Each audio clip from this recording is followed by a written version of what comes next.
So here's Dedrick Williams. Less than 18 hours after he was part of killing X, he's getting the money out right here that they stole from X, and he's paying for clothes with it. Seems like a great guy.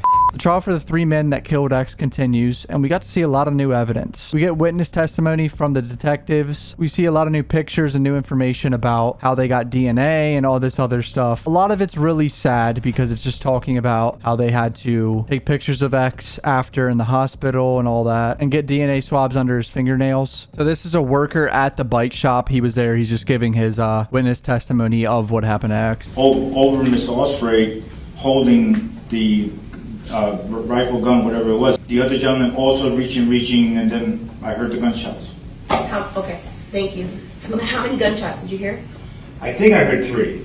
So this is one of the detectives that worked the case. The prosecution is going to try to make him look as reliable and smart as possible. And then I'm sure the defense lawyers are going to try to make this guy look dumb when he's obviously not dumb. He's a detective for like 15 years or something crazy. I arrived at approximately 1700 hours in the hospital. So, 5 o'clock, do you recall when you got there? He arrived exactly like right around an hour after X was shot to the hospital. I would imagine examine X's body and find out what's going on. And collecting his clothing and any DNA from his person, like his fingernails, his neck, etc.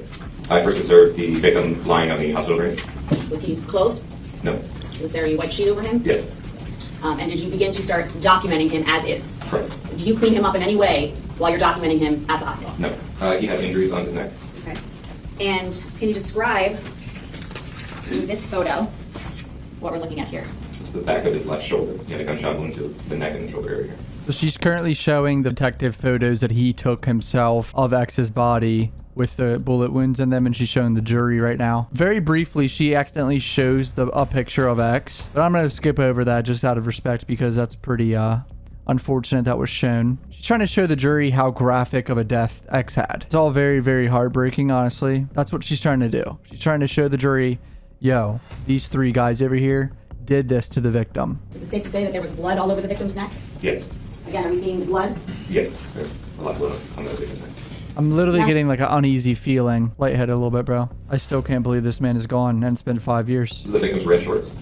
Oh, he's wearing And shorts. I see there's some cuts to the clothing. Is that standard after a victim who's shot is brought to the hospital to receive life-saving measures? Yes. Jesus, bro. And what are we looking at here? This is the victim's white socks. What the hell? His socks? Here. Those are the victim's white sneakers. This is the projectile that was collected by knuckle stock. And do they place that in that blue cup that we're seeing? Correct. And is that just a close-up of it? That's a close-up. That's one of the bullets? Wow. That's one of the bullets. And is that just a close-up of it? That's a close-up of the projectile. Holy shit, boys. All right, this is way more intense than I thought it was. I didn't know it was like this. So this is the victim's gold chain. And is it in the same or substantially same condition as it was? They got his chain out there, boys. Holy shit. This has all just been in evidence for the past 5 years. I noticed that the victim's blood was on parts of it. I noticed that there wasn't blood on other parts. But So here's X's chain that he was wearing, dude. And are those red stains that we're seeing on the chain what you're talking about? yes. And there as well on the lock itself? Yes. Bro, throw these fuckers in jail and throw the key away, dude. I was told that the chain was, someone tried to remove the chain from his neck. So I swapped the chain for possible DNA of somebody that could possibly grab the chain. That possibly they would be leaving some traces of DNA behind. Isn't that fucking crazy how DNA can be traced like that? So the same way, we take 2 cotton swabs and we put sterile water on the tips of those swabs, and then we swab them together as if they were one swab.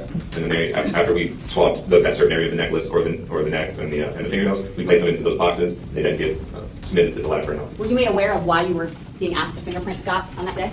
Yes. What was that reason? Because he apparently came up to the car to check on the victim and may have came in contact with the car. I'm about the guy, the weirdo, Scott, that fucking took pictures of X's body. He touched the car, so they got his fingerprints. Make sure they can cancel him out. That writing, the green sticker again, is the sticker that the lab puts on it to track it, and that green writing is also from the lab.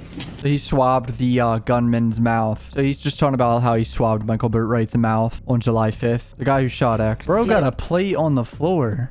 The fuck are you doing? Yes, that's the other side of the living room. So like the front door would be, I believe it says $407. So this man spent $407 on shit the day after he killed X, pretty much. Unreal.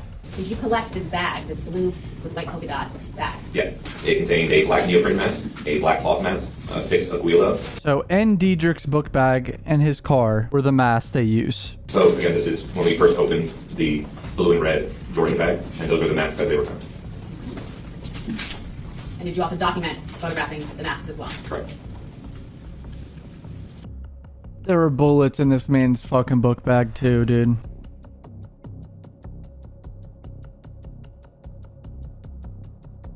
I'm lost. Trayvon Newsom's lawyer just went up there and basically told everyone that DNA is really good. I don't think he proved a single thing. I don't think he defended his client at all. But can DNA also basically die within a few hours based on its conditions that it's in? It can be sloughed off, it can be transferred, and yeah. What does sloughed off mean? It means that it could just be pushed away or... So here's Dedrick Williams. Less than fucking 18 hours after he was part of killing X, he's getting the money out right here that they stole from X, and he's paying for clothes with it. Seems like a great guy. X's jacket on the floor. Wow, I've never seen this picture. The victim was not on scene. And on 33, Oh shit, here's There's X's jacket he was wearing. orange placards that are on the inside of the jacket. What are those, please? So there's defects that are on the outside and inside of the jacket. Okay, so Dedrick Williams' lawyer is about to come up, and he's just a little fucker. People in the comment sections even hate this guy. Pretty hard case to defend. His client is on camera at the murder scene. He's the getaway driver. Let's see what he asked this guy. You said something to the effect of, I consider that a win. Isn't that what it's about for you, winning?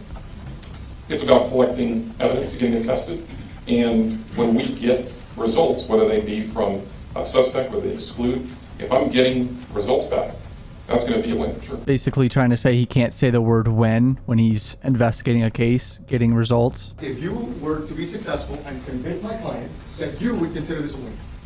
I have no vested interest in this case. So you're telling this jury that if you're successful and you find my client guilty, that you will not high-five the prosecutor and go to a happy hour and consider it a win. Judge, argumentative, highly improper. Do you see what I'm talking about here? Like, this guy is just reaching for anything because his client is screwed. I won't go to happy hour. I'm not going to high-five the state attorney on this. And I have no vested interest in the outcome of this case. I'll say it right now, Mr. Padilla. Yes, it's a win if your client gets convicted, you little fucker. I'm pissed. So you're telling this jury that if my client is not convicted, then you would not be upset. No, I have no interest. Actually, the real reason that you don't use video, because video can memorialize mistakes that are made by law enforcement. Isn't that correct? No. Objection, argumentative. Video can show mistakes law enforcement made, dude. None of this matters. Your client's screwed, bro. He's on camera there. His girlfriend and best friend both said that he knew what went down, bro. Because videotaping would affect your ability to win. Isn't that true? That's not true. Because videotaping would affect your ability to win, bro. Dedrick's lawyer is just trying to make him look dumb, even though there's so much evidence of his client being present. Doing his job, but like, it's just cringe. That's all I know, dude. All right, and that wraps up the past 2 days of the trial. Defense lawyers are desperate. The prosecutors are amazing. The detectives are amazing. They all looked really professional, but of course, Dedrick's lawyer looked like an absolute clown. We got to see X's jacket, the bullet. A lot of intense shit, bro. Actually kind of bummed me out a lot. So, I love you boys. If you're new to my channel, subscribe on my Twitter and Instagram. Peace.